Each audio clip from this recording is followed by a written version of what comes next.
ഒരുവൾ ഇറങ്ങി പോയതല്ലേ കേറി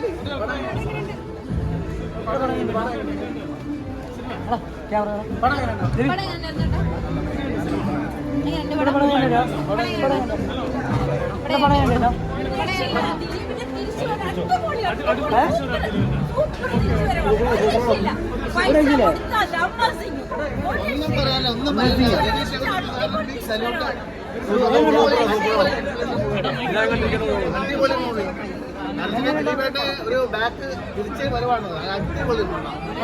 പക്ഷെ ഇത്ര നാള് ഇങ്ങനൊരു സംഭവം നടന്നൊരു കാര്യം സങ്കടം ഉണ്ട്. ശരിക്കും സിനിമ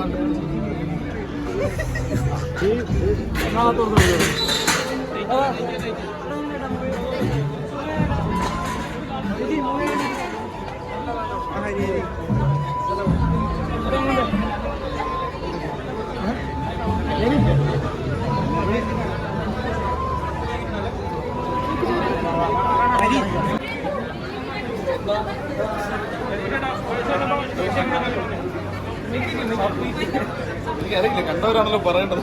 നമ്മൾ ഒരുപാട് തവണ കണ്ട പടമല്ലേ. ഹാപ്പി. എല്ലാവർക്കും ഇഷ്ടപ്പെട്ടാണെന്ന് വിചാരിക്കുന്നു. ഇനിയിപ്പോൾ അഭിപ്രായങ്ങളൊക്കെ കിട്ടി തുടങ്ങത്തേ ഉള്ളൂ. ബാക്കിയുള്ളവർക്ക് ചോദിക്കും. ഇല്ലല്ല, നിങ്ങളുടെ നിലയിലാണല്ലോ പ്രൊഡ്യൂസ് ചെയ്യുന്നത്. അപ്പോൾ എന്തായാലും താങ്ക് യു.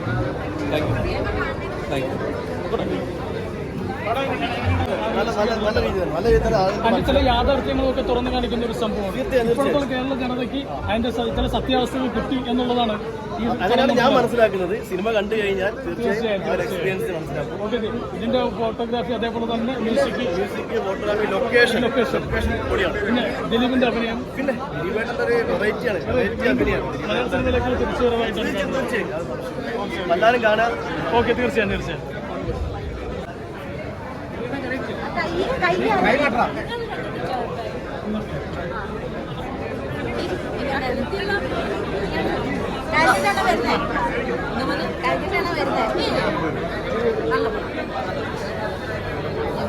മാത്രല്ല ദിലീപേട്ടൻ മാസം കാണിക്കുന്ന നല്ല ഒറ്റ തെളിവാണ് ഈ പടം.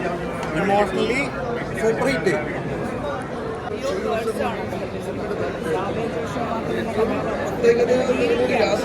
ഇതിന് കഥയും തിരക്കഥയും സംവിധാനവും ഒരാൾ തന്നെ, നിതീഷ് സാർ തന്നെയാണ്.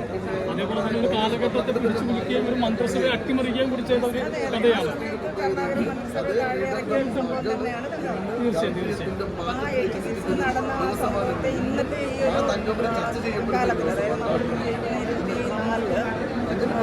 റിയലിസ്റ്റിക് ആയിട്ട് തന്നെ അതെന്താണ് നടന്നത് അതിൻ്റെ ഉള്ളിലേക്ക് തന്നെയാണ്.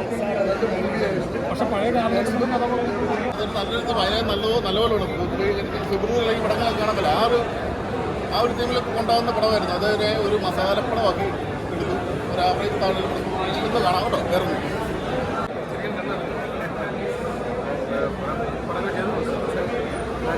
ജീവന്റെ പടത്തിൽ അഭിനയിക്കാൻ വളരെ ഒന്നാമത്തെ ആഗ്രഹമാണ്. അതിനായാലും സാധിച്ചു. ഞങ്ങളുടെ പൂവെല്ലാം വളരെ സന്തോഷമുള്ള പൂവായിരുന്നു. അതിൻ്റെ കട്ടപ്പനയുള്ള പഠിക്കുന്നതാണ് തങ്ങൾ ഗ്രാമസഭ വീട്ടിൽ. ഞാൻ ശരിക്കും കടപ്പുറക്കാരനല്ല. വെളുപ്പിനെടുത്ത് പറയാനാണ്. എന്തായാലും ജീവന്റെ മമ്മ തിരിച്ചുവരവാണ്. ക്യാമറ വളരെ എല്ലാവരും പടം കാണുന്നുണ്ട്. സിനിമാക്കാർക്ക് ആസ്വാദനമാക്കുന്ന ഒരു വെറൈറ്റി എന്റർടൈൻമെന്റ് ആയിരിക്കും. ജനപ്രിയ നായകൻ എന്ന് പറയുന്നത് ഇത് തന്നെയാണ് പ്രേക്ഷകർ. എല്ലാ ശൈലിയിലുള്ള സിനിമകൾ മലയാളികളോട് കൊടുക്കുന്ന ഒരു വ്യക്തിയാണ്.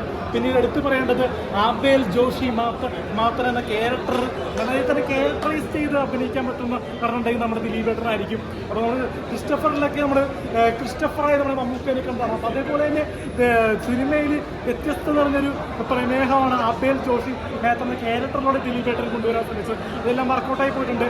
കാന്തര പ്രേക്ഷകർക്ക് ഇഷ്ടപ്പെട്ടില്ലെങ്കിലും എനിക്ക് ഇഷ്ടപ്പെട്ടു. പക്ഷേ എല്ലാ പ്രേക്ഷകർക്കും ഒരേപോലെ അല്ല. അപ്പോൾ അതുപോലെ ഈ സിനിമ തങ്കമണി എനിക്ക് ഇഷ്ടപ്പെട്ടു, പ്രേക്ഷകർ ഏറ്റെടുക്കുമെന്ന് പറയുന്നു. അപ്പോൾ മസ്റ്റായിട്ട് കാണേണ്ട ഒരു തങ്കമണിയുടെ സംഭവ വികാസങ്ങളാണ്. തങ്കമണിയിലെ പോലീസിൻ്റെ അക്രമങ്ങൾ നല്ല രീതിയിൽ തന്നെ കാഴ്ചവെച്ചിട്ടുണ്ട്. അപ്പോൾ പേടിച്ചാണ് തിയേറ്ററിലേക്ക് ഇറങ്ങിയിരിക്കുന്നത്. അപ്പോൾ പേടിച്ച് കാണേണ്ട ഒരു അൾട്ടിമേറ്റ് വയലൻസും ഉള്ളൊരു ഗംഭീര സിനിമയാണ്. 18 വയസ്സ് കഴിഞ്ഞവർ ധൈര്യമായിട്ടും കാണിക്കേണ്ട സിനിമയാണ്. അഭിനയിച്ച ആർട്ടിസ്റ്റുകളാണ് കംപ്ലീറ്റ്. ഞങ്ങളെ സിനിമ കണ്ട് ഞങ്ങൾ പുറത്തിറങ്ങിയതാണ്. നല്ല തിയേറ്റർ എക്സ്പീരിയൻസ് ആണ് ഞങ്ങൾ അല്ലേ. നായകനെ കൂടെ അഭിനയിക്കാൻ പറ്റിയ വലിയ സന്തോഷം. നമ്മുടെ രതീഷ് സാറെ കൂടെ സംവിധാനത്തിന് വർക്ക് ചെയ്യാൻ പറ്റി വലിയ സന്തോഷം. അപ്പൊ ഞങ്ങളൊക്കെ ഒരേ സ്വരത്ത് പറയുന്നത് തങ്കമണി കീജായ് പൊളിക്കാ